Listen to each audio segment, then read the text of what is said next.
Salve, salve! Sejam muito bem-vindos a esse projeto novo que eu tô tão feliz.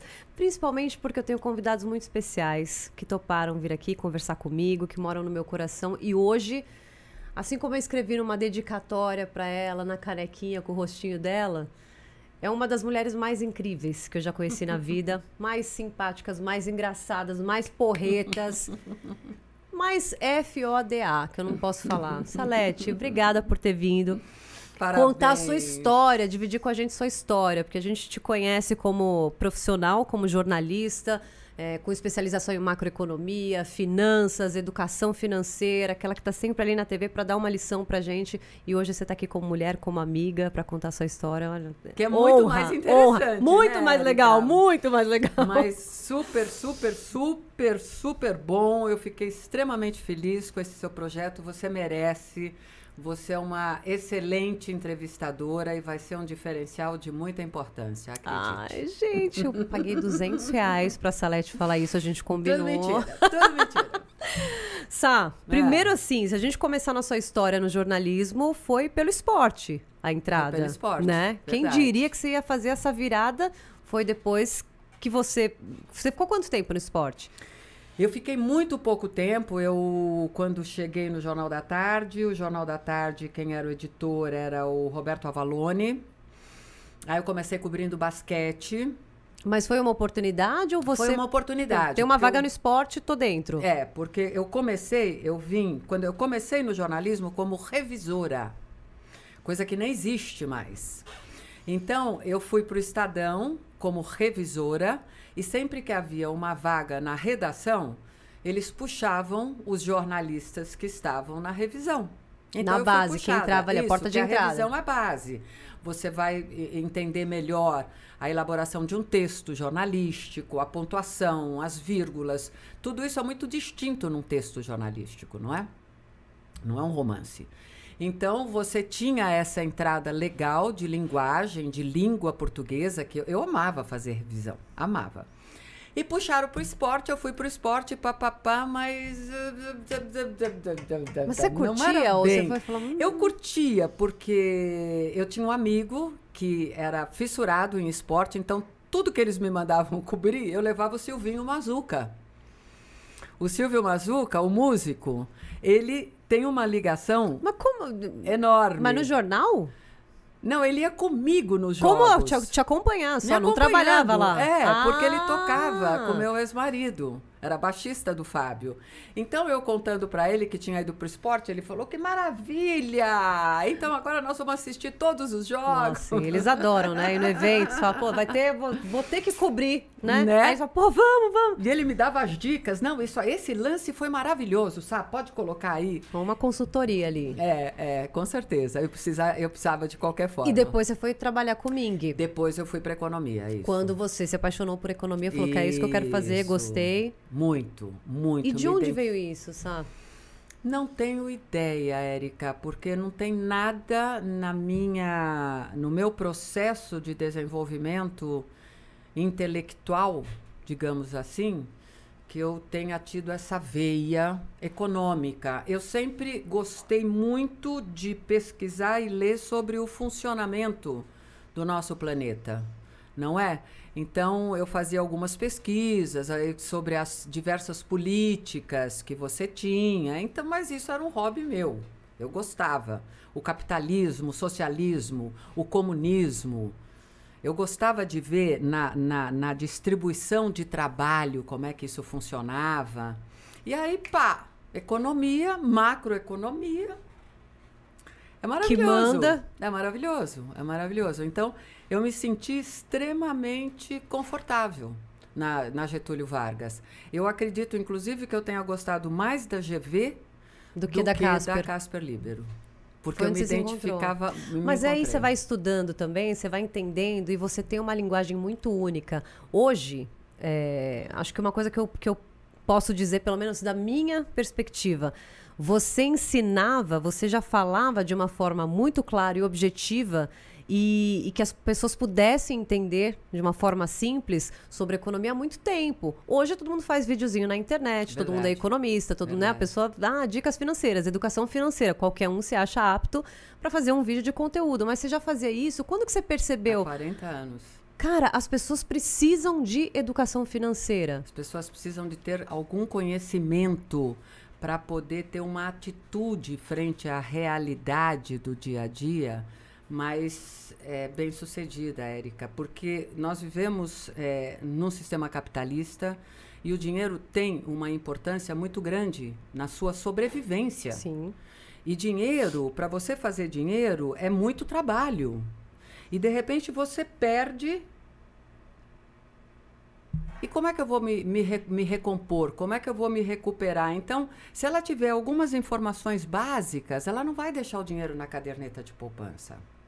Entendeu? Ela vai aprender a receber o juro, vai receber do banco e não pagar para o banco com juros de 300% ao ano. É um produto. Quanto custa esse produto? E é isso, né? Quando o banco te empresta dinheiro, no cartão, por exemplo, chega a 300% ao ano. Quanto ele te paga no ano de retorno? Quer dizer, quando você empresta, o dinheiro tem um valor. Quando você pega, tem outro. Acho que as pessoas têm que aprender de repente, em que lado que eu quero estar. Né? Mesmo que seja um pequeno investidor. Eu tenho aprendido, inclusive, aprendi tarde isso. Né? Essa consciência de onde tem que estar o dinheiro. Tá na conta, não vou mexer, não vou colocar no investimento. Então, hoje, você tem investimentos maravilhosos. Aliás, a gente ia falar de economia depois, mas vamos aproveitar esse momento que foi divulgado a Selic. A gente está num momento que a gente tem a Selic em 10,45 ou 75? 75%. E a gente tem um juros muito alto. Então a gente tem a maior taxa de juro real do mundo. Então, e é um momento favorável para investir. Talvez no mundo inteiro um dos mais atrativos. Sim, no mercado financeiro. Sim. Sem dúvida, é hora de fazer dinheiro com dinheiro. Então você tem que sair da renda variável, entendeu? Diminuir a sua exposição em renda variável, bolsa, fundos, multimercados que atuam com renda variável e ir para renda fixa, porque você tem inflação hoje mesmo. De baixo risco, né? Que é o você não tem risco nenhum. Sim. Porque hoje você tinha uma aplicação financeira te pagando IPCA, ou seja, 10, mais 7,5%. Sim. Você entendeu? Sim. Então, nós estamos vivendo um momento muito negativo, porque nós precisamos de ter investimento produtivo e o dinheiro está muito caro. Então, quem tem dinheiro está fazendo dinheiro. Quem não tem dinheiro vai ficar quieto.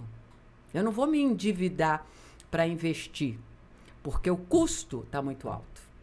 Então, mas existem... Eu acho que isso que é legal também, que eu já vi você falando muitas vezes, né, no seu quadro que você tem para comentar no jornal, de como a pessoa... Ela não precisa, de repente, olha, eu tenho um extra... Eu sou investidor porque me sobra tanto e eu consigo investir.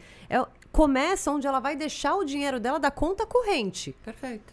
Né? Porque os grandes bancos, eles vão te cobrar taxas e tal. Então, existem algumas formas de você já economizar. Perfeito. Né? E as pessoas não sabem disso. O seu dinheiro está na conta e ele já está na conta rendendo. Os grandes bancos... E quando você já deixa o dinheiro na conta, você já está emprestando sem saber. Porque a pessoa acha que o banco faz um favor de cuidar. Na verdade, sem dúvida. Né? Você deixou o dinheiro no banco, ele já pegou aquilo que é o empréstimo compulsório que ele faz para o Banco Central, ele deixa um pouquinho no Banco Central, ele pega o seu dinheiro que ele está pagando 1% ao mês e... 1% ao mês? Não, vamos supor, ele está te pagando 1% ao mês, mas ele empresta esse seu dinheiro que ele paga 1% ao mês, ele empresta 10%. Sim. Então é uma vida muito boa, né, dos senhores banqueiros. Por isso que eu digo para as pessoas procurarem agências virtuais, digitais ou bancos, no caso de pessoas jurídicas, bancos ligados a tipo Sebrae, o Sicoob, por exemplo, que tem uma tarifação ou até outros bancos que diferenciada. Enxergaram esse mercado atrativo. Por exemplo, tem banco que já chegou a pagar 200% da ADI. Banco tipo... Um banco que era banco e abriu uma divisão digital para investimento. Perfeito, né? perfeito. Então, por quê? Você abre um digital para... No digital, Porque, realmente, o banco vai falar o quê? Que ele tem a despesa física dos funcionários, da estrutura, do seu atendimento, não sei o quê, não é sempre... Desculpa, eu tenho uma crítica enorme a esse atendimento. Hoje, por exemplo, Érica, eu perdi o meu cartão de crédito. Aí eu recebi pelo correio. Primeiro que eu não sabia que eu precisava ir a uma agência para desbloquear o cartão. Eu não fui uma vez à agência, eu fui 3. 3 vezes à agência para conseguir desbloquear um cartão. Por quê? Porque as agências, o número de agências diminuiu uma barbaridade. Sim, principalmente na pandemia, né? Funcionário não tem mais. Então você fica meia hora numa agência bancária para alguém perguntar o que a senhora deseja.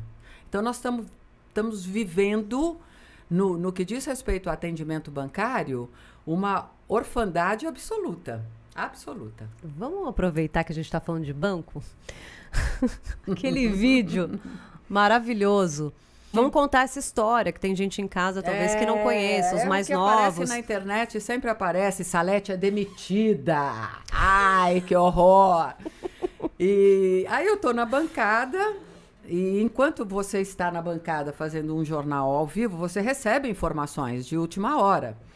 E nós estávamos com VT, que nós precisávamos do comprovante da caderneta de poupança para você entrar contra os planos econômicos. Lembra disso? Sim. Muito bem. Aí eu tô lá vendo a reportagem, de repente a minha assistente coloca na mesa o balanço do Bradesco. Aí eu tô ouvindo o Bradesco dizendo, o representante do Bradesco dizendo que não podia ter essa demanda atendida, porque é uma demanda que custa. Eu tenho que colocar funcionários específicos para fazer isso. Eu tenho que ter um levantamento. Aí eu estou ouvindo o cidadão falar isso e eu vi um lucro recorde. Eu falei, desculpa, não entendi. Um banco que tem um lucro recorde não pode prestar um atendimento a seu cliente exatamente para ele conseguir recuperar um dinheiro que está perdido? Já pagava taxas altíssimas para ter a conta. Érica, eu só falei isso. Mas nessa parte, na linha editorial do jornal, você não comentava, você era âncora. Eu fazia uns comentários. Você fazia um comentário ou outro e tal, mas você não mexia com ninguém. Não, eu também não mexi com ninguém. Eu falei, oi, como é que é? Quer dizer que não é muito custoso atender o atendimento ao cliente. Mas vocês tiveram um lucro recorde ou não? Só fiz isso, Érica. Mas o que aconteceu, gente? O Só Bradesco... fiz isso. Põe o vídeo aí. Parece brincadeira, né? Os bancos não bastassem as absurdas tarifas cobradas a todo e qualquer mínimo serviço, agora se sentem à vontade também para o enriquecimento ilícito. Não dá para acreditar. Só o Bradesco, que vale mais de 100 bilhões de reais e que no primeiro trimestre deste ano lucrou, eu disse lucrou, 1,7 bilhões, teve a coragem de lesar milhares de clientes com o argumento de que, você viu, não houve tempo para pesquisa de dados. 20 anos. A Caixa Econômica Federal, pior, hein? Diz que não tem funcionários. É inacreditável. O governo soltou a pior. Segundo o ministro Mantega, o governo estuda reconhecer essa dívida. Reconhecer o quê? Assumir o quê? O roubo dos bancos, que sonegaram extratos, que embolsaram 1,9 trilhão de reais. Isso é praticamente todo o PIB brasileiro, o total de riquezas geradas pela economia brasileira, economia que trabalha. A nós, que pagamos bilhões em impostos e mais alguns outros bilhões em tarifas bancárias, resta aguardar agora a decisão da Justiça. E essa entonação? Os bancos! Maravilha! Porque ali dentro tinha uma indignação. Eu acho que é por isso que você é tão excêntrica, que você é tão eu sou muito especial. Sincera, Érica. Não, mas você é uma mulher especial, você é uma mulher que, primeiro, passa segurança, credibilidade. E você é uma brasileira que paga a conta também, que paga imposto. Sou uma dona de casa, mãe de família, tenho as minhas dificuldades. E se você pensar naquela época do jornal, que ano que foi? Nossa, esse vídeo? Eu tava na TV Cultura, faz uns 20 e poucos Ninguém anos. comentava no meio do jornal. Peraí, para aqui, você pode ver uma coisa, a gente faz, né? A gente quer fazer um comentário, não cabe, não é o formato. Não cabe, o jornalismo exato. foi se transformando, mas não era o formato de parar e falar isso. Não, naquele momento da TV Cultura, os âncoras, eles faziam, sim, eles tinham alguns argumentos, entendeu? Havia, porque o âncora... Sim, mas para falar do governo, para falar de política, Isso, falar das... nunca né? eles imaginariam. Mas nunca falar de marcas Eu não sabia de nada disso, e dar Érica. nomes aos bois, né? E eu falei Bradesco, e quando acabou o jornal, estava todo mundo absolutamente indignado. E eu falei, mas o que aconteceu? O que está acontecendo? Mas o qual é a Bradesco, novidade? O Bradesco, o que tem o Bradesco? São os grandes malfeitores. Não, eles são patrocinadores. Patrocinadores? De quem? Seus patrocinadores. Meus patrocinadores? Eu não tenho patrocinador. Quem tem é o jornal. Eu não tenho nada a ver com isso. Eu sou jornalista. E não é assim que funciona, não né, é querida? assim que funciona. Até hoje. Hoje eu acho que tá pior. as bem marcas pior. com essa história de branded content, a gente consegue mascarar muito. A gente, que eu digo, né, o mercado, não eu, pelo amor de Deus. Mas você mascara muito a informação. Nunca fiz uma propaganda e já recebi É ofertas isso que eu ia de te falar. cachê Você faz milionário. evento, faz palestras, mediação de debate, tá nesse universo há tantos anos. Você nunca... Fui Isso é uma convidada? regra sua ou minha. sua regra? É minha. Não vou trabalhar com nenhuma marca, Não, mesmo eu que não ela vou tenha fazer um projeto publicidade. interessante.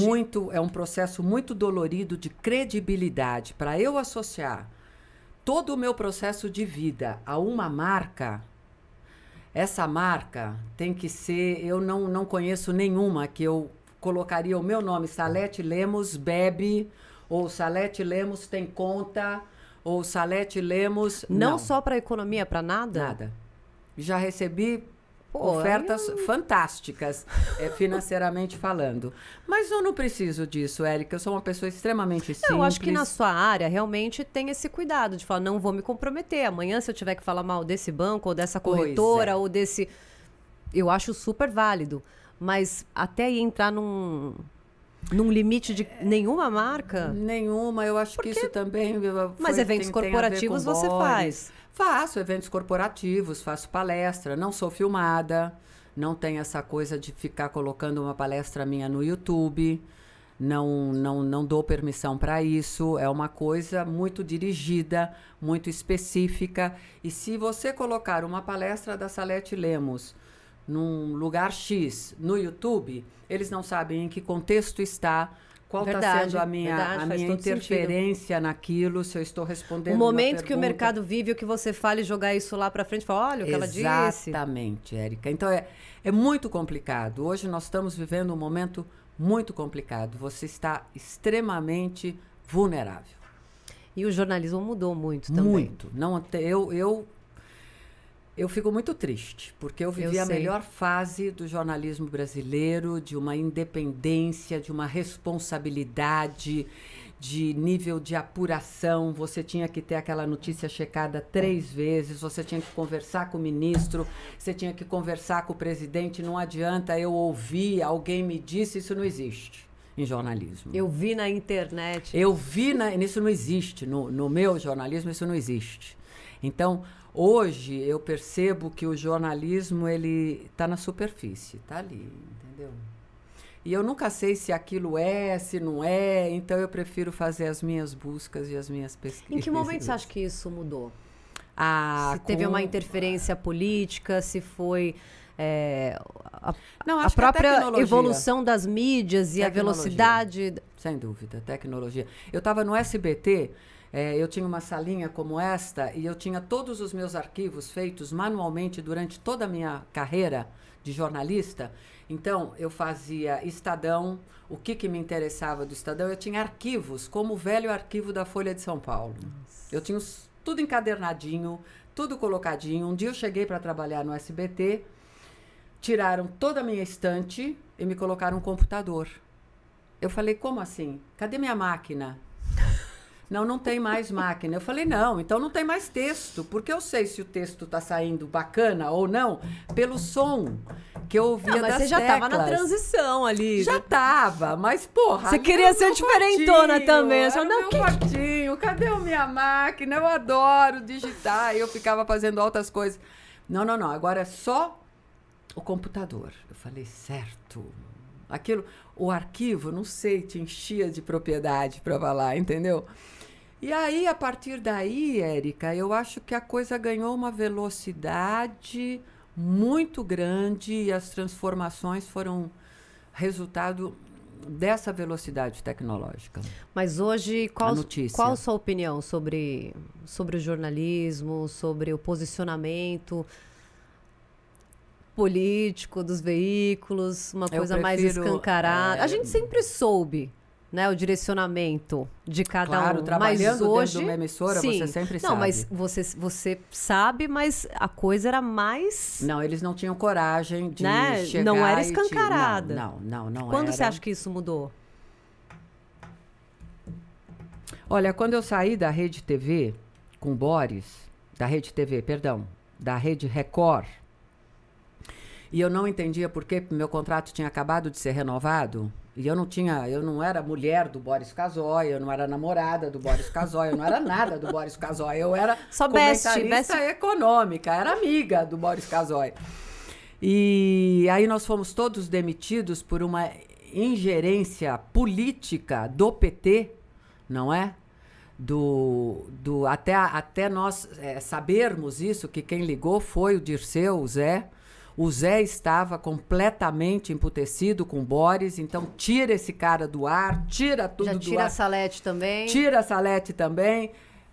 Eu falei, gente, o que é isso? Bom, a político ligar em redação e pedir cabeça não é uma coisa nova, mas a gente tá falando ali eu percebi, a gente tá falando de que ano? 2004? 5? Ali eu percebi que o buraco era mais embaixo e que a coisa estava mudando, porque nós sempre tivemos muita independência editorial. Era um dos preceitos, dos rigores do Casoy, quando nós assinávamos contrato, que nós tivéssemos independência editorial. Então, ali... E o Boris não era um grande âncora, né? Ele era um cara que era um grande jornalista desde sempre, foi chefe de redação, conhecia os políticos, precisa trazer o Casoy aqui, Érica, ele óbvio, vai amar. Óbvio ele que vai eu vou amar, trazer. Ele vai amar. Maravilhoso. O Boris, e agora está na CNN. Você sabe que quando o Boris foi para a Rede TV, a primeira vez que eu fui apresentar com o Boris, eu tremia. Assim, jura? Tipo, sentar do lado do Boris, assim... E aí, foi muito engraçado, porque eu acho que ele olhou pra mim, assim, quem é você, né? Sempre muito gentil. O Boris me conhecia da Band, porque ele tava no jornal mais tarde na Band, eu saía também do Band News, praticamente na madrugada, a gente se cruzava ali, mal sabia ele, mas eu seguia ele de carro, porque nós morávamos na mesma região, tinha que pegar ali até a estradinha pra ir embora. Então, eu sempre acompanhava. Mas era aquela coisa, oi, tudo bem? Ele contava histórias, muitas histórias. Eu falei, será que ele lembra de mim? Porque eu já tinha saído da Band há um tempão. E aí fui apresentar com ele. Ele sempre muito gentil e tal. Aí apresentei, daí ele olhou pra mim e falou assim, nossa, mas você é boa, né? Você faz direitinho, né? Eu falei, mas Boris, você achou que eu era o quê? Não sei, mas eu gostei. Ai, que eu falei, ótimo. Mas eu tava que nem uma vara verde. Eu falei, meu Deus, o Boris é um... Né? Não, tem uma ícone. Tem uma história. Mas acho que ele falou assim: quem que é essa moleca? Quem é? Quem é? Entendeu? Vai apresentar comigo e tal. E depois ele falou: nossa, adorei. Tem uma história com o Boris muito legal, porque eu também morria de medo do Boris, né? Então eu fui. Não, e ele é grande, gente. Pra quem não sabe, ele tem 1,90 m. O Boris não é. Um Boris que vem com o tamanho dele, porque tem quanto de altura? 1,90 m? Ele tem. 1,92 m, E aí me chamaram na Record, eu estava na Record e me chamaram para o SBT. O Boris me chamou para ir para o SBT fazer o jornal dele. Eu falei, nossa senhora, jornal do Boris? Jesus, como assim? Me senti maravilhosa e fui lá fazer o jornal com o Boris. E eu sentava na bancada ao lado dele quando eu fazia o comentário econômico. A gente ficava ali conversando. E Mas esse foi o primeiro contato com ele? Foi o primeiro Já contato. te chamou pra bancada? Pra bancada. Ele não me conhecia. Ele conhecia o meu seu produto, trabalho. O meu trabalho. Sim, sua história. Porque ele também vinha do impresso. tinha amigos em comum, Nós né? estamos ali esperando a entrada para ele fazer a pergunta, Salete, o que aconteceu com essa inflação louca, qualquer coisa assim, e passa uma propaganda da Doris Guise. Lembra da Doris Guise? A Doris Guise fazendo uma propaganda de um carro da Ford, que ela abria o carro. Você lembra disso, Bru? É isso. Mentiroso, lembra nada. Lembra, porque a Doris estava maravilhosa. Aí eu vi aquele merchan, né? Aquela coisa da propaganda. Aí o Boris faz aquela pergunta, eu virei e falei... Ah, é verdade, Doris, mas... Doris! Mas eu falei... Não, mas, Érica, eu fui perfeita. É que nem o Zelda. Eu falei, é verdade, Doris, mas Boris... Na hora, você entendeu? Na hora. Ele parou o meu... Boris. E eu continuei fazendo comentário. Ele parou. Ele falou, oi? O que você falou? Não acredito. Ele parou o meu comentário. Aí eu falei, pois é, nós estávamos aqui assistindo, ele falou, você falou Doris. Falei, me perdoa, Boris. Ele falou, pode continuar. Mas sério, assim? Não, desse jeito, pode continuar. Você não entra mais comigo. Você grava. Você vai me chamar de Doris? Falei, gente... É mesmo? Não. Eu fiquei gravando. Ao vivo ele falou isso. Eu fiquei gravando meses. Aí, de repente, aparece no Jornal da Tarde. Maravilhosa. No Jornal da Tarde aparece uma foto dele bem bravo. Escrito embaixo, Salete Lemos ajoelhada no milho. Tá vendo? Ainda tinha tiração. Maravilhoso. Muito, e o Boris, muito ele é tão de pensar, né? Olha essa imagem desse Boris, que, né, sempre teve tanta opinião, sempre... Muita cultura. Enfrentou todo mundo e, em todos os momentos. E o Boris, depois, é um cara tão leve, porque hoje ele isso. Ele conversa, sei lá, com um garoto estagiário que tá ali, ele ensina aquele cara, ele senta do seu lado, conta uma piada. Com respeito, Com respeito. É. E hoje tá fazendo faculdade. O Boris foi fazer um jornal na casa dele quando ele saiu. Eu falei, que o Boris quer trabalhar ainda, gente? Meu sonho é poder ter o nome dele por um dia não fazer nada. Mas eu tenho uma admiração e um ele amor não para. por ele enorme. E aí, eu tô fazendo esse contraponto dessa seriedade dele, e depois você colocar ele com o Carioca, lembra do Pânico? Imitando ele. E ele rindo e entrando na... Gente! Maravilhoso. Mas olha o Casoy tem essa resiliência muito forte, né? Ele vai se adaptando. E de acompanhar os tempos. Ele não é um cara sisudo, um cara difícil. Não, ele sabe? é o maior piadista que eu conheço, tem histórias maravilhosas. As pessoas não têm maravilhosas. noção disso. Não tem noção Não tem noção. E o Boris é exatamente isso. Ele senta, ele conversa com todo mundo, ele conta histórias. Nossa, ele tem que vir aqui. Quero muito falar com o Boris. Nossa. Bem legal, tem que trazer. Agora, tem outra coisa também, uma história. Você era meio brava. Quem trabalhava com você te achava meio brava. E é verdade que você deu um piti num estúdio porque tava com cheiro de tinta?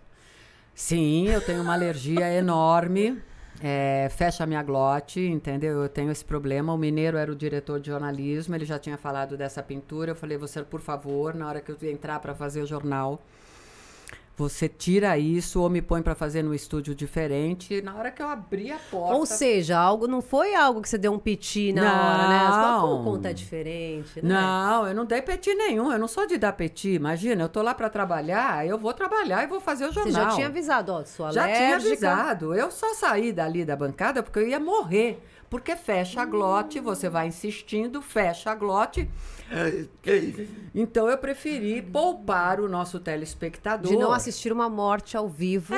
Então eu falei aos senhores, eu não posso ficar aqui mais, a minha glote está fechando. Você falou levantei. Isso? Mas não teve peti nenhum, foi um acordo não Mas e cumprido. Aí? E depois? Aí foi um horror, né? Eu fiquei extremamente mal. Eu não achei o Ari, era o Ari Borges, o cara do Switch. O Ari estava nesse dia? O Ari fechava o jornal comigo. Ele era o meu editor. Que saudade do Ari. Nossa, olha, eu vou te falar uma coisa, outro, Salete. Né? Lá na Rede TV, tem uma rotatividade grande, muitas pessoas entram, saem.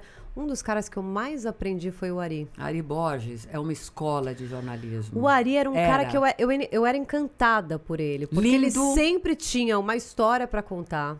De alguém... E o cara falava assim, de rock and roll a política em 3 segundos, assim. Cultura, e sabia de tudo. muita cultura, muita belezura, muito amigo. Saudade muito... do Ari. Ô, Arizão, O Ari que vinha saudade. assim, põe a mão no ombro com aqueles anéis Aquele dele. homem enorme, aquele E monte de aí? anel. E aí? E aí você fala, pô, tô vendo aqui... não sei- Ele sempre Interagia. agregava. Sabe aquela pessoa Dava uma que... informação, né? A presença propositiva, né? O Ari... Nossa, então você trabalhou... Não sabia que você tinha trabalhado O direto Ari com fechou o Ari. 2 jornais comigo. O Ari era que ficava no switcher. E aí, quando ele percebeu o que estava acontecendo, ele saiu correndo para tentar fazer alguma coisa. E eu falava, Arizão, eu vou morrer no ar. Ari, cadê você? Ari. Aí o Ari não responde, ninguém responde. Eu tirei o microfone, coloquei na mesa e pedi desculpa. Foi um horror, eu fiquei muito mal. Mas aconteceu, né? Mais E depois uma disso? historinha. Depois disso, a Record me colocou de castigo fazendo um jornal que chamava Primeira Página. Às 6 horas da manhã, eu tinha que chegar lá às 3. E fazia o comentário com o Boris, porque o Boris não abriu mão. E, Salete, a gente vive uma fase nunca antes vista de internet, de conteúdo e tal, e a gente fica muito preso à TV. A TV foi uma grande referência, acho que dentro do jornalismo, como produção de conteúdo, ela ainda é muito forte. Até falei com a Mariana Godoy disso, falei, as pessoas recebem uma notícia urgente, uma bomba no celular, mas ela liga a TV para assistir lá. Peraí, eu quero ver alguém com credibilidade falando, eu quero ver um especialista, eu quero ver a imagem, quero saber do que eu estou falando, porque na internet é terra de ninguém, você recebe um monte de coisa. Então a gente vive muito disso. Hoje, você tem uma dependência bem menor da TV. Você está trabalhando na TV hoje porque você quer, porque você escolhe. Por que até hoje, por que raios que a senhorita não está falando disso no YouTube, na internet e tudo que você tem para ensinar, Salete? Ai, Érica, eu entendo essa TV, eu também tô na TV, amo a TV e tô lá e você também, mas... eu não tenho isso, mas tem tanta desqualificação na internet, tem tanta gente falando de economia e não sabe absolutamente nada do que tem tanta tá gente que falando. não é Salete Lemos, você é única. Pois é, e... Aí eu falo, nossa, são pessoas jovens, são pessoas bonitas. Eu tenho conhecimento, entendeu? Mas hoje, se porque observa... alguém quer saber de economia pelo que aparenta ou interlocutor? É muita firula, Érica. Então você põe um quadrinho ali, você põe uma carinha ali, você trabalha, põe o tiozinho ali. Isso é falar de economia. Joga uma taxa de juro, é uma coisa animada. Faz um gracejo. Eu não sei abordar a economia. O que é bom também, o que é bom, porque você cria um jargão, ou você faz uma graça, ou você edita muito bem seus vídeos, coloca aquilo em forma de conteúdo. As pessoas estão absorvendo isso, isso é legal. Eu tô percebendo isso é legal, Érica. porque para quem não tinha consciência nenhuma e ter acesso a esse tipo de informação, aí você tem que filtrar. Mas como em tudo na vida, você quer fazer um bolo...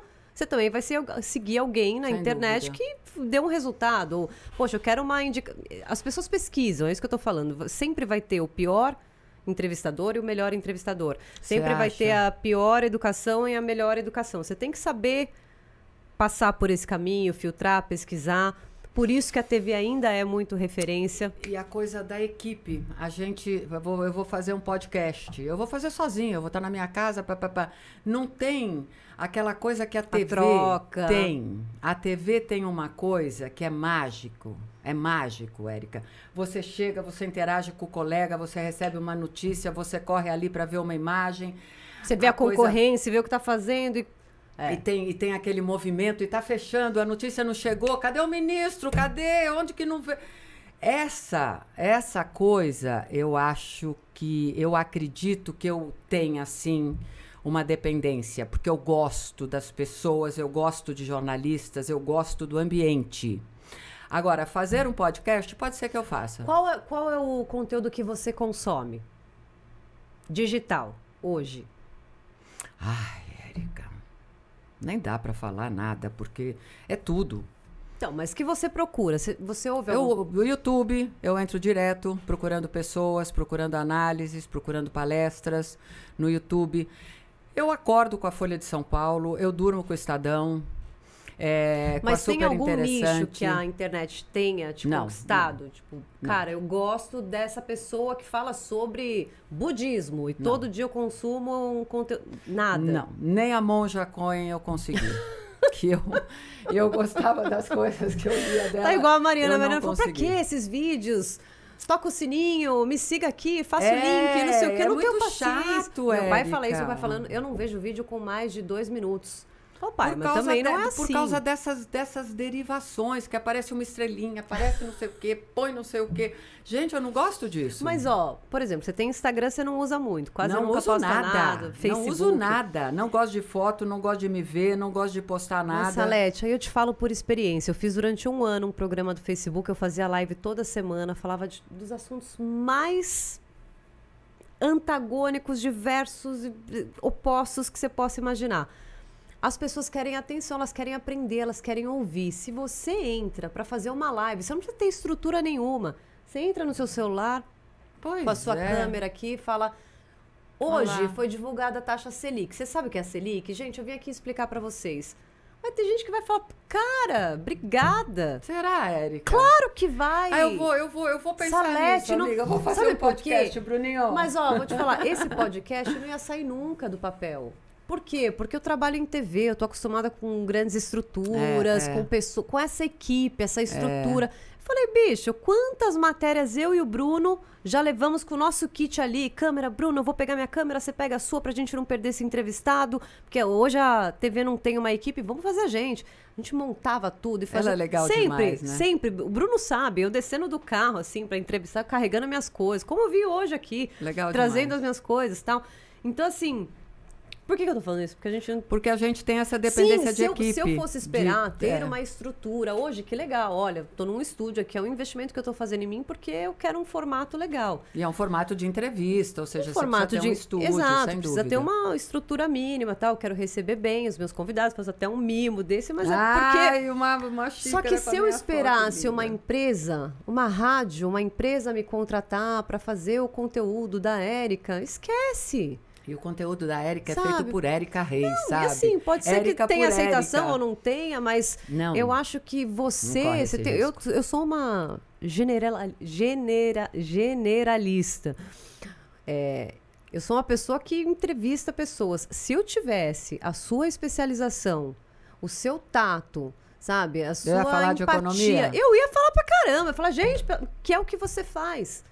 Então, assim, eu te faço um apelo aqui. Eu não porque vai ter um ainda. monte de seguidor que vai, talvez, te Cadê conhecer aqui, porque você não tá cadê? nas redes. Cadê a Salete? Aí entra lá, tem a Salete surfando. Aí mas não vai tem ter, a Salete isso falando aí. de economia. E você tem que entender o peso da sua referência. Você tem que entender eu isso, sempre Salete. questionei, quer dizer, o propósito. O meu propósito sempre foi educação. Sempre. Meu primeiro emprego, eu era professora de criancinhas pequenininhas. Eu amava aquilo. Depois eu dei aula até a alfabetização. Eu amava, eu amo educação. Educação é o básico do básico. Então, quando eu fui aprender economia, eu fiz questão de aprender como leiga. Não entendi. Dá para você repetir, professor? Então, mas essa didática... Ninguém tem. Ninguém tem. Ninguém tem. Eu preciso disso. Eu achei que as pessoas já estavam por demais atendidas nessa demanda. Sabe? Nunca e vão você estar, tá me dizendo, nunca vão estar. não, porque É a mesma coisa, Salete, diferente. de eu falar, nossa, eu tô começando tão pequenininha aqui, quem que vai me assistir? Eu não tenho milhões de seguidores. Sempre vai ter público para todo mundo, porque as pessoas são diferentes. Podem existir milhões de entrevistadores, e existem, e cada um tem a sua magia, tem o seu talento, tem o seu brilho, Sem sabe? dúvida, Tem sem espaço dúvida. para todo mundo. A gente não, eu acho que o que eu aprendi nessa altura da vida é assim, a gente não tem que se comparar. As redes sociais, elas levam a gente para esse caminho da comparação. Pô, já tá fazendo, eu não vou fazer. A gente se cobra, a gente que trabalha em TV, a gente é perfeccionista, a gente quer que tudo saia certinho. Pô, não pode falhar o áudio, a luz tem que estar boa. Não sei. Cheguei aqui, eu queria que a luz estivesse super legal para mim, para o entrevistado. Então, a gente tem essa preocupação. Mas é conteúdo. É conteúdo. Existe uma você demanda tem que tão sedenta e que vai te... Se você tá falando com 10 mil pessoas ou com 1 milhão, não importa. Tá propagando, no tá papel propagando conhecimento. De educação, eu ainda estou numa área mais de entretenimento. Eu gosto de falar sobre comportamento, eu gosto de estudar psicanálise, eu gosto de fazer reflexão, eu gosto de uma coisa poética, eu gosto de falar de séries. Eu posso agregar de outras formas, proporcionar também um momento gostoso de relaxamento e tal. Mas assim, você com esse poder de educar de uma forma tão simples. E com uma coisa tão importante que é a economia, principalmente neste ano que nós temos de eleição, e você tem uma economia completamente comprometida, um cenário econômico completamente comprometido. Como é? Da onde que nós vamos partir? Que eu acho que é muito legal, que a educação financeira é isso. Olha, Érica, você ganha 100. Com a inflação a 10, você não tem mais 100. Tudo subiu 10, você tem 90. O que você vai fazer com esse 90? A taxa do banco talvez vai te comer mais tanto, se você se organiza dessa maneira. Entender que o dinheiro pode ser investido. Montando um negócio. Com essa história de emprestar e não pegar emprestado. Saber onde colocar. Né? No Tesouro, por exemplo, é um investimento seguro, mas as pessoas ainda têm uma certa resistência. Porque estava com rendimento negativo. Não, o Tesouro Nacional está indo bem, mas é melhor o Tesouro do que a caderneta de poupança. Não, o Tesouro está ótimo. Poupança esquece. Por que você acha que tanta gente ainda deixa dinheiro na poupança? Cultural. É cultural. Igual aquela coisa de comprar um imóvel. Minha mãe falava, não, tem que ter um imóvel. Minha filha, você precisa comprar a sua casa própria. Hoje eu falo para os meus filhos, não, vocês vão morar dependendo de onde vocês trabalhem. Sim. Vocês trabalham na Zona Leste. Tem o deslocamento, tem as despesas com o carro, tem as despesas... Então, ter casa própria hoje é um péssimo negócio. Presta atenção. Eu lembro uma vez que você fez um comentário que você falou tudo que a gente tem que analisar, né? E acho que era uma coisa sobre isso, sobre comprar imóvel e comprar carro. E aí, o imóvel tem um financiamento de 30 anos, 25, 30 anos. Você acabou de casar. Quanto vai durar esse casamento? Você até falou, o casamento dura, sei lá, 5 anos. Isso é comprovado. 7. Então, tem um monte de coisa que você começa a colocar. Qual o meu deslocamento? O meu tempo, que é o mais precioso. Quanto eu vou gastar? Vale a pena? Né? As pessoas, até disso, isso é uma dica... As pessoas sabem, mas fazem questão de não enxergar, né? Mas é muito de mentalidade. Eu lembrei que minha mãe contou uma vez que minha tia, a irmã mais nova dela, fez um bolo de aniversário, assim, cantando parabéns, tal. Qual o seu desejo? Qual o seu sonho? Alguma coisa assim, né? Seu pedido.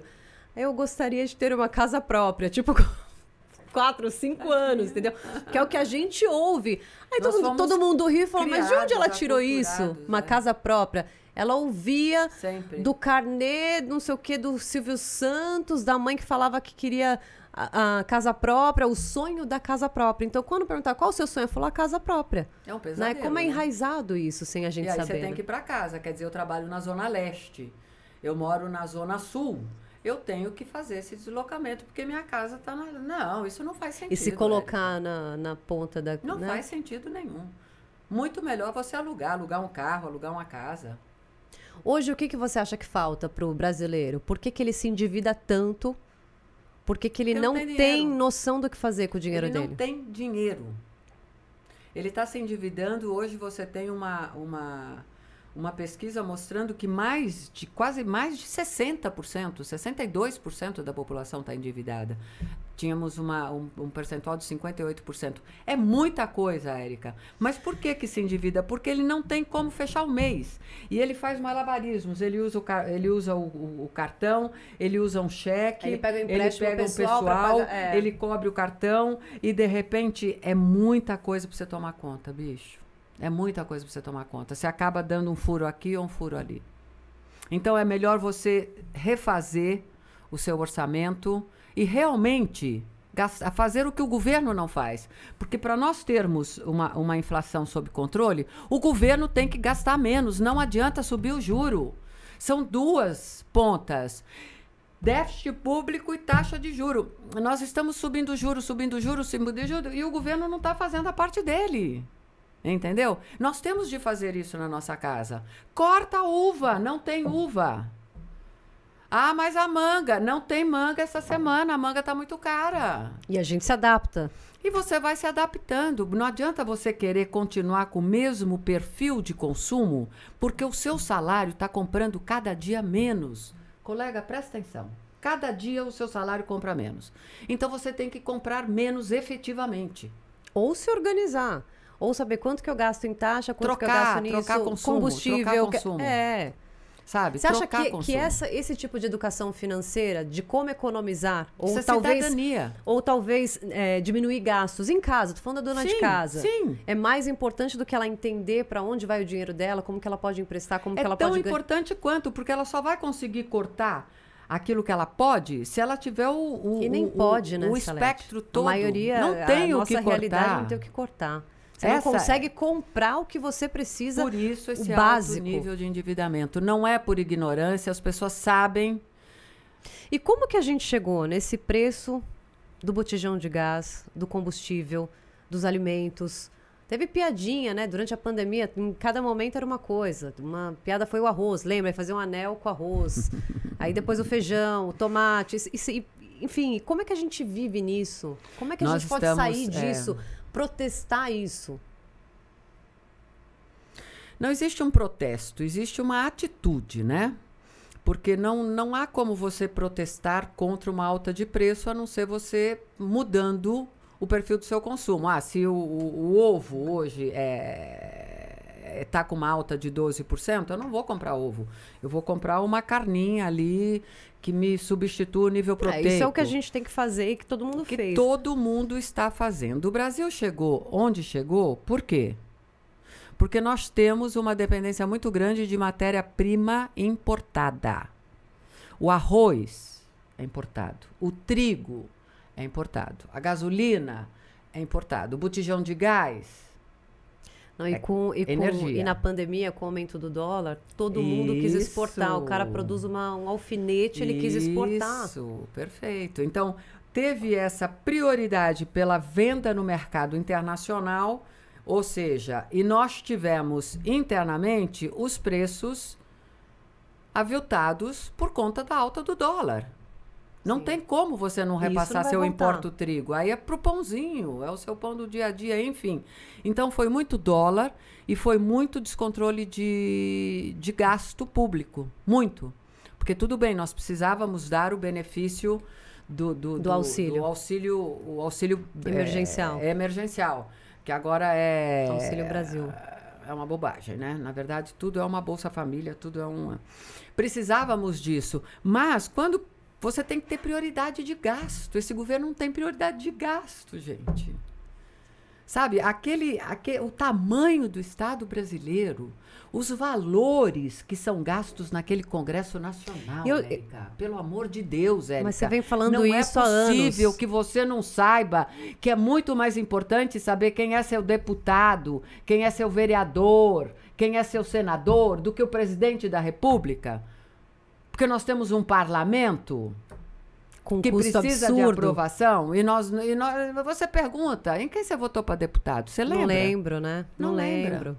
Vereador, é tão importante ou mais do que saber em quem você vai votar para presidente da República. E os caras, na hora que entram no Congresso, parece que tudo se transforma. Então, eu vou cuidar de mim, eu vou ganhar minha grana. Brasil? Você já viu algum congressista legislar pelo Brasil e dizer o Brasil não pode com isso? Eu nunca vi.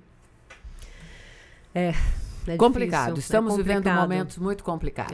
Eu até evito falar muito de política, porque eu acho que chegou num extremismo tão absurdo que as pessoas perdem a amizade, brigam na família, para defender uma classe que não é tua. O dia que você souber disso, isso é cidadania. Que você não, mesmo que você fale, bom, eu sigo esses preceitos e esses princípios e esses valores desse partido e eu acho que isso tem tudo a ver comigo. Ok, mas a pessoa que está lá não tem nada a ver com você. Ela representa uma sigla porque ela está ali por vários interesses. Pois é. Não, a gente trabalha com sigla, né? Pois 350 mil, o que né? muda o PSC do PDC? Não, mas entender que aquela pessoa que está na ponta, ela não te representa verdadeiramente e não vale a sua amizade, não vale a sua, sabe, a sua alma, como as pessoas estão se colocando. Você está brigando por um indivíduo. O cara não sabe nem que você existe, sabe? Então, assim, eu acho todo extremo burro. Eu não gosto de falar disso. Mas, assim, é exatamente o que você falou. Quando eu tinha 20, 22 anos, meu sonho era ser senadora. Então eu comecei a fazer curso de política, estudar tal, e me interessar. E eu falava assim, meu pai falou que quando eu tinha... eu era pequena, quando deu o escândalo do Collor, eu falava assim, pai, mas... E eu via, né, falando de corrupção, mas não sei o que. Eu falava, pai, por que você não se candidata? Você é honesto. Cotoca. Eu lembro disso. E, cara, eu não tinha consciência nenhuma. Eu falo, porque pra chegar até lá, você já tá comprometido com um monte de amiguinho errado. Exatamente. Não dá, filha. Eu falei, não, pai, mas... Então, assim, aí eu falei, pô, eu quero ser política e tal. Quando eu comecei a entender e entrevistar os políticos e estudar os partidos e ver, entender o sistema. O sistema. Eu falei, não o quê? É uma coisa personalista, é o sistema. Pode botar a Érica para presidente da República, bota a Salete Lemos para presidente da República. Com esse Congresso, nós não vamos em lugar nenhum. Nunca. Mas tem que vir e falar para o povo brasileiro o que está acontecendo. E não começar a fazer conchavo, agora eu vou ficar com o Bruno para provar aquilo lá. Não, tem que vir falar, olha, o Bruno está me pedindo exigindo isso para votar um projeto que é do seu interesse, meu irmão. Enquanto não houver isso, Érica, ninguém fica sabendo de nada. E todo o nosso dinheiro está comprometido. Nós não temos orçamento para este ano, mulher. Como é que você não tem orçamento? Como é que você vai trabalhar a gestão de uma empresa se você não tem um orçamento? Não tem direcionamento. Né? É o sistema, não dá. Pode colocar quem você quiser, Érica.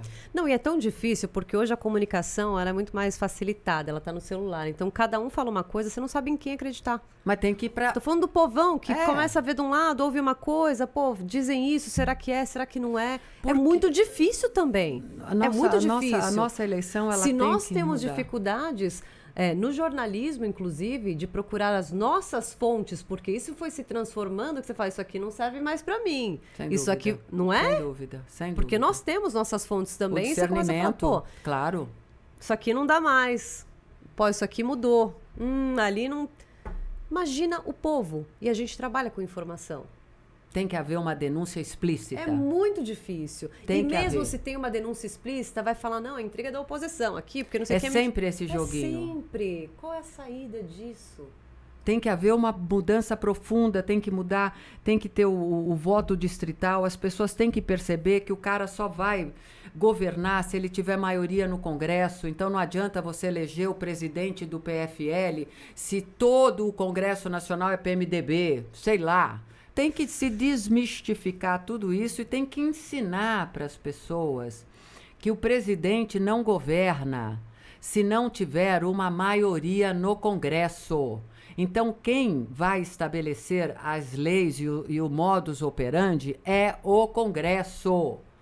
É o Congresso. E eu penso, talvez... Cadê o projeto dele? Cadê uma renovação? Nós tivemos uma renovação nas últimas eleições, eu achei que fosse acontecer. Aonde? Não vi um projeto legal sendo discutido. Não, mas renovação aonde? Nós tivemos uma renovação bastante grande, né? Na 5 última pessoas? eleição. Não, tá bom, mas... foi quase sim, 50%. mas figurões que saíram e voltaram. Saíram, assumiram porque outros postos e política voltaram. brasileira é isso, né, Érica? Foram pro executivo, voltaram, deixa... É isso mesmo. São os coronéis. Quem governa esse Sim. país são os coronéis. Sim. Com os mesmos propósitos. Aí você pega uma CPI com o Renan Calheiros. Tem nem como começar uma coisa com outra. Tem que divertir, não, eu porque fico pensando, talvez outros jovens, assim como quando eu era jovem e tinha 20 anos, eu falava, eu quero ser política, eu tinha um sonho. Olha que interessante. E hoje, eu nem quero falar, eu falo de política na hora que desligar a câmera, eu falo com você. Eu também. Não gosto de política. Não falo, não brigo política, com amigos. Nem eu. Não falo de política, sabe? Eu valorizo pessoas, né? Então, assim, eu respeito a tua opinião e quero te ouvir. Eu quero te ouvir. Eu gosto de Por que projetos, que eu gosto de trabalhar com informação eu também. e não com interpretação de texto. E as pessoas são passionais, elas vão pelo fígado, aquela coisa que é um uma ódio, coisa que é um violenta. cancelamento, que é um...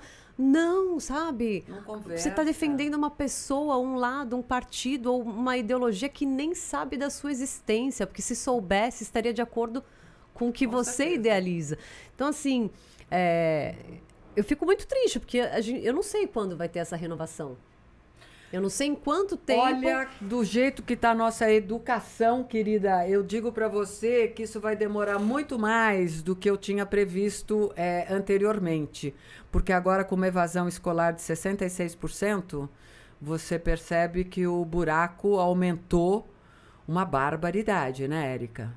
Ninguém está na escola. Vamos combinar? Ninguém está na escola.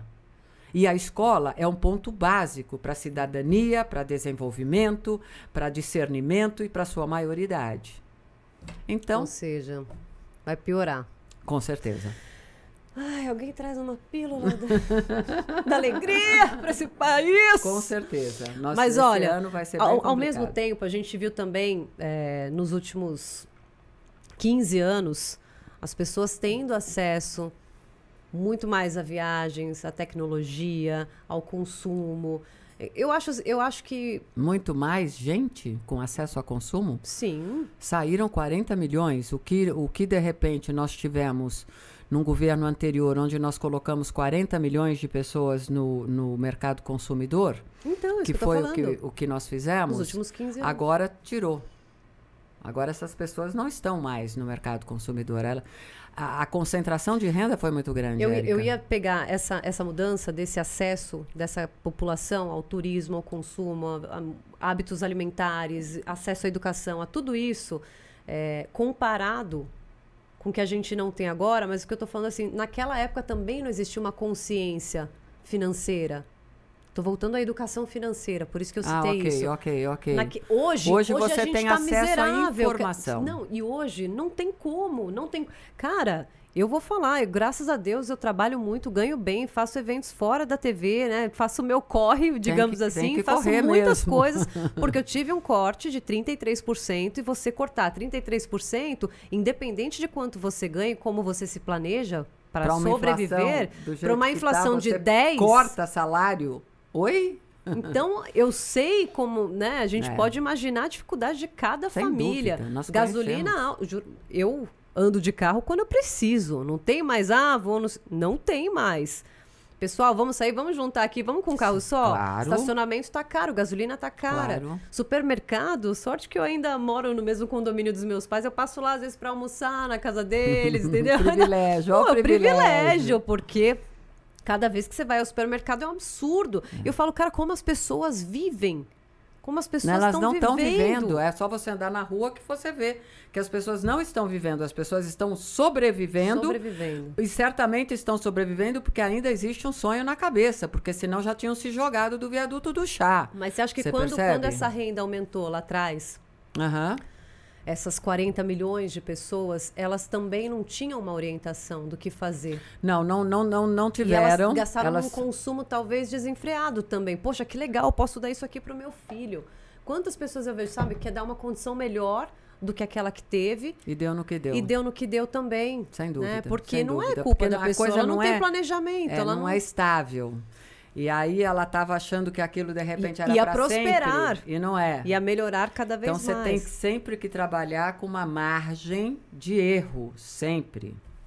Que é o que acontece agora, e né? nós estamos errando muito, né, dona Érica? O Brasil está errando agora, Salete? Para onde vamos? Eu falo de economia, eu trabalho com conjuntura. Nós não temos uma conjuntura favorável ao Brasil neste momento econômico. Então, é importante que você refaça suas contas, é importante que você refaça o perfil do seu consumo, que você corte despesa onde der. Então, não vai comer carne um dia 3 vezes por semana. Nós vamos comer 2. Não deu 2, é 1 vez por semana. Em tudo. Não tem outro jeito, Érica, porque o endividamento, você está com uma taxa de juros de 10,75. Presta atenção. Eu sei. É muito alta, gente. Mas é 10%.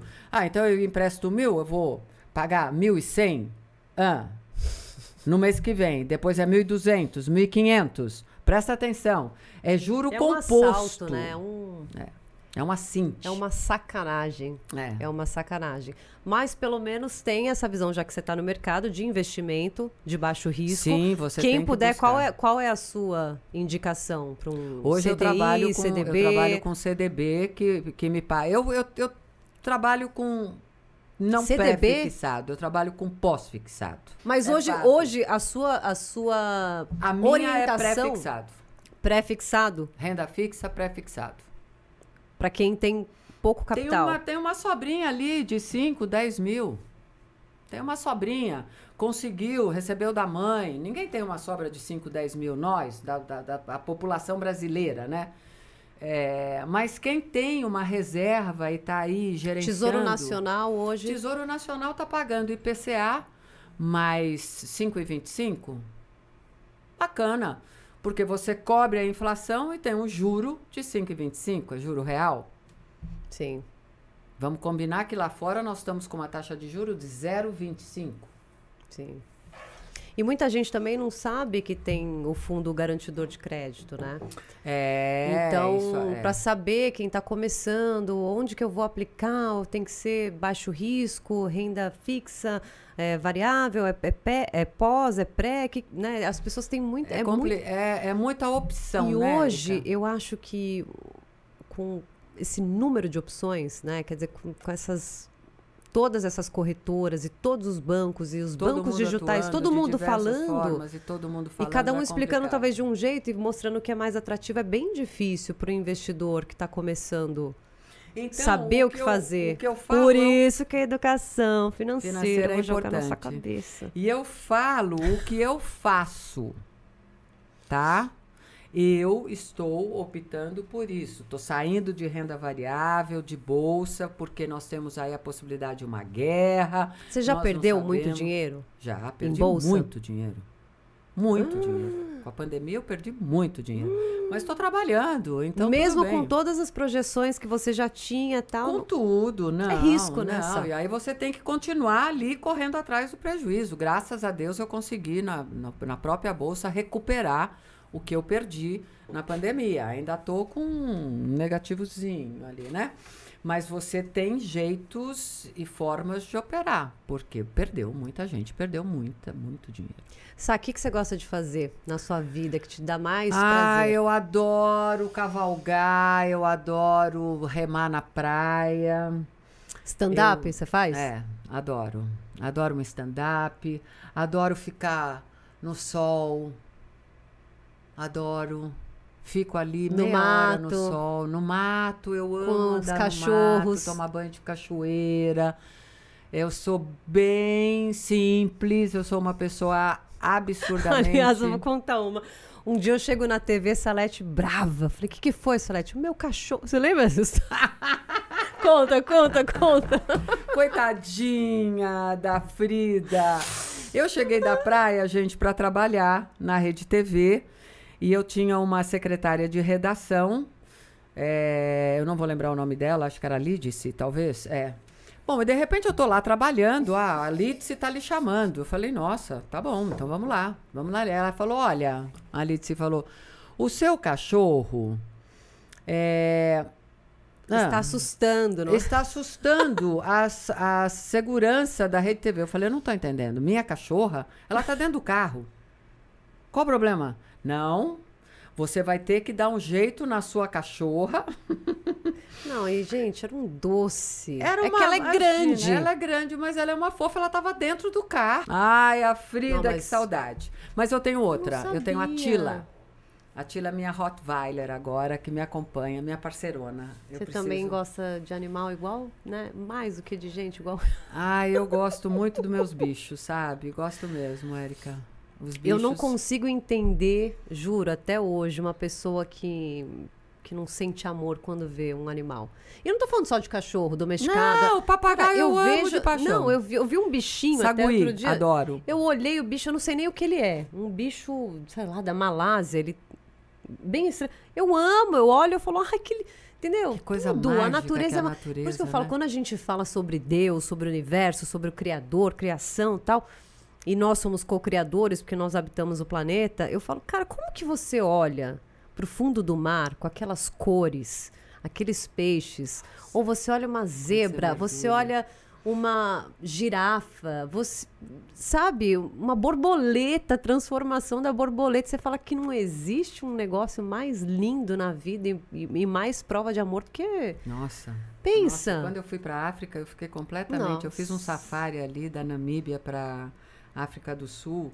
Nossa, senhores, por favor. É bonito demais. O que é isso? 75... Meu Deus, a Salete vai me matar, então, porque ela precisa ir embora. 75 minutos. Nossa, eu já tô no meio já tô no meio do meu outro compromisso. Gente, ela já chegou aqui já falando, e aí, quanto tempo? Eu falei, não, imagina, meia hora, amiga. Sucesso pra Érica. Obrigada por essas prosas, pra essas histórias maravilhosas. Obrigada a você por compartilhar sua história com a gente. Tamo juntos. Promete que você vai fazer conteúdo? Eu volto aqui pra novas Mas você promete histórias. que você vai fazer conteúdo? Vou. Uma livezinha, pelo menos, por semana. Um podcast, uma vez por semana. Não, tá podcast certo, você vai esperar produzir. É isso aí. Entra a live, dá a mensagem e depois você me fala. Vamos cobrar ela, gente. Ó, Salete Lemos. Obrigado. Aliás, só uma pergunta, só pra finalizar. Esses 2 T's do Salete... É de trabalho. Ah! Não é de cabala. Quando eu era jovem, eles diziam que esses 2 T's era outra coisa, entendeu? Porque eu era uma mulher muito bonita, muito vistosa, etc. Mas eu sempre fiz questão de dizer 2 T's de trabalho e não de tesão. Mas veio daí, então. Ah, vou saber. Esse Mamãe, vai pro Maria, Nossa Senhora de La Salette. Nossa Senhora Maria Salette. Então, a mamãe fez questão de pegar o Nossa Senhora de La Salette, que vocês vão ver que é com 2 T's. 2 T's. No meu caso, é de trabalho mesmo. Maravilhosa, Sá. Obrigada. Obrigada, Eriquinha. Vamos nessa.